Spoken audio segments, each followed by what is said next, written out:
Hey guys, I'm Barco Pez and I'm here to show you another deck profile. If you've seen my previous videos, you will recognize this deck. This is a Dark World deck, but I've reamped it.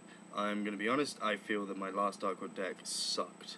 Because, I did think it was good at the time, but I wasn't exactly going up against competitive decks. I was going up against some pretty rubbish decks, if I'm honest. But, I have been up against competitive decks with this, and they have proven really good. This has beaten tons of decks. Some people at my local hate it when I play this deck, but if I'm honest, this is the only deck which I feel most confident in.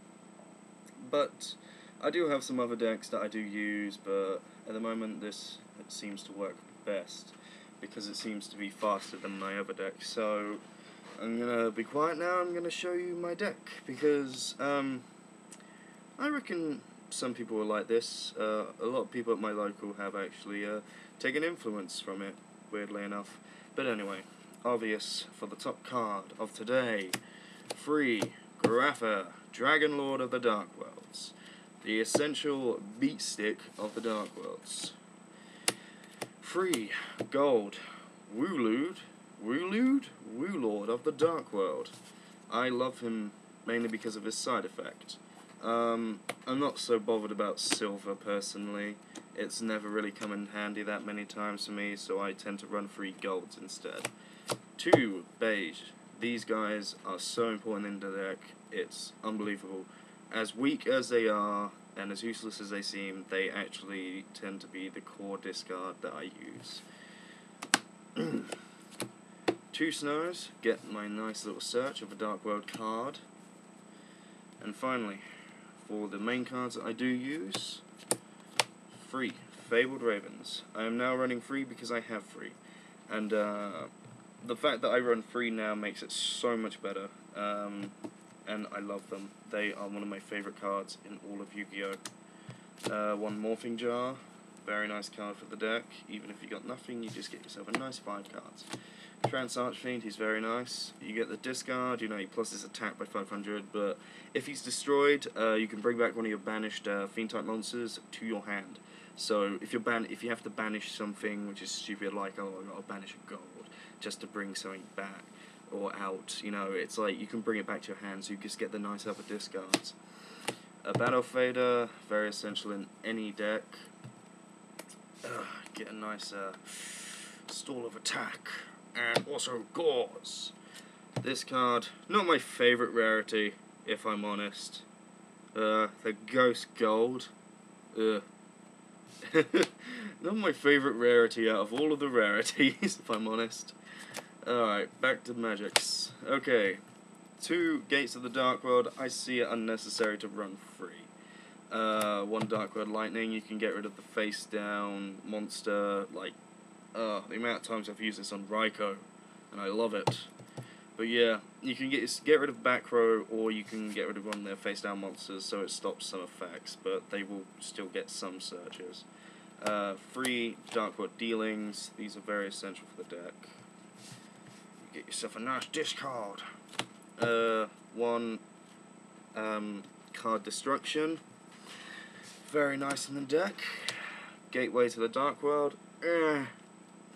Some people don't use this, but I like to use it just in case, you know, I've got nothing on the field, they go for an attack, special something back, just so, you know, there's a redo, or you can just special summon your Grapha. I mean, honestly, it is very useful, in my opinion.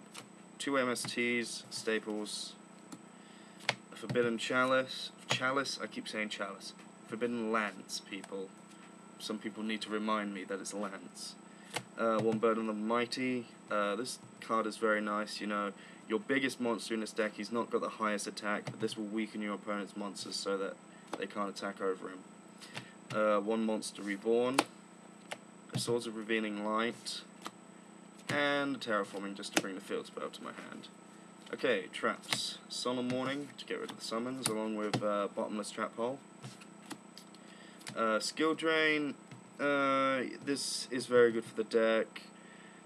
A lot of your Dark Worlds, their effects do not work on the field, they work in the graveyard, so this does not exactly affect them, but it can backfire if you're planning to use Raven, or Trance. but Dark Smog can help out with that. You can just get your discards anyway. Dark Smog is very useful.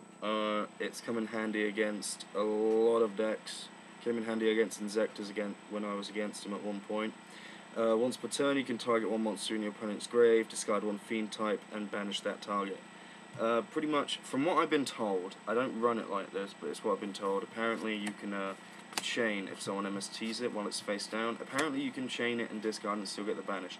I personally don't believe that, but if someone, if someone knows, please comment and tell me otherwise, because I would like to know. One deck Devastation Virus. This destroys a lot of decks. It will destroy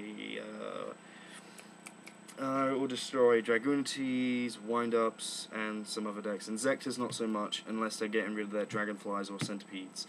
If you're destroying their Hornets, they'll probably love you for it. Depth Amulet.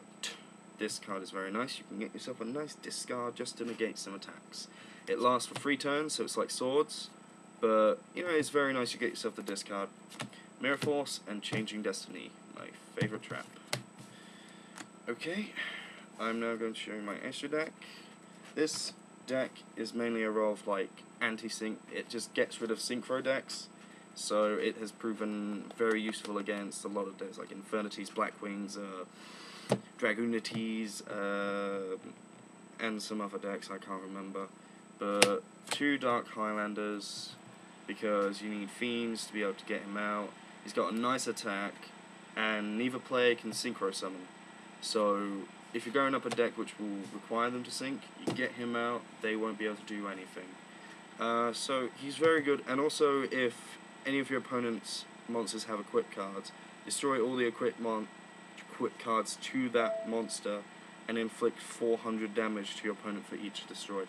I mean, it can work, kind of, against Inzektor's, but I personally don't believe that it will do much, because they're still getting the side effects, like if they have Dragonfly or Centipede, they're still bringing them back to their hand, but essentially, you can get around that, I guess. 1 Dark End Dragon. This is probably the dragon that I summon most just to get the destroy, so I'm just destroying cards that my opponent has. 1 Red Dragon Archfiend, very nice in the deck, just get yourself the 3k out. Stardust Dragon, you just get yourself a Negator. Fabled Valkyrius and Fabled Leviathan. These cards, they're quite nice. I don't really summon Fabled Leviathan that much, but I do summon Fabled Valkyrius a lot. Only because Fabled Valkyrius is, you discard a fiend type from your hand to draw a card. So you get the kickoff effect with all your Dark Worlds. And he's got 2900 attack, so he's okay, and he gets buffed up from Gates of the Dark World. Fabled Leviathan, if it's destroyed, you get to bring back up to 3 Fabled monsters in your graveyard to your hand. So you can recycle your Fabled Ravens, pretty much. So he's very nice, and he's got 3k, so it gives you the nice big-ass doo-doo guy. 2 Utopias. I don't really summon these a lot, but I do love the rarity, Gold Rare. But they're very nice for the deck. You can just get yourself the negate of attack and stuff like that. This is a very weird card that I run. Many people question it. I don't even know why, but I think mainly because of the fact that Maystoke, the Symphony Djinn, pretty much you get rid of one of your materials, and you can target one of your opponent's face-up attack position monsters and put it to face-down defense position, and it can work. It's kind of worked with me. Not so much. It's only mainly if they've got a massive attacker out. I'll bring him out, get rid of one just to flip it down and then attack him. And 1 Adris and 1 Tiras. Very essential for the deck because your level 5s, especially something like a beast. So, Adris is nice. You detach one to destroy a face-up card that your opponent controls. Tiras, if it attacks or is attacked, you can destroy a card at the end of the battle phase. But at the end phase you have to detach. So the effect works as long as he's got materials on him. If he has no materials on him, he has no effect. So essentially after that he can be destroyed. Okie dokie. That is my Dark World deck. Reamped. If you like it, please let me know, and if people do make this deck, you know, send me a message, say thanks, stuff like that. But yeah, please rate, comment, and subscribe. If anyone does have any advice for me with this deck, I'd love to hear it. I have been thinking about running tour guides with this, just especially some banished monsters with the that sea serpent guy. I really can't remember his name, but I know he's a level 3. Also, it'll be cool just to get Leviathan out, something like that, just so I got more 2/5 beaters. But yeah, this is my Dark World deck. It does work sometimes. Sometimes it just gets his ass kicked because a lot of people at my local tend to counter Darks. But anyway, as I said before, please rate, comment, and subscribe. I am Barco Pez, and I am signing off. And I can't wait to show you guys my Mystic Piper deck, because it's not failed me on Dueling Network so far, and I really can't wait to use it. But yeah, I'm giggity about it, you know? I want the deck. Sorry to shout. But anyway, I'm Barco Pez, I'm signing off. Please rate, comment, and subscribe, and I'll see you later with the Mystic Piper deck. Goodbye.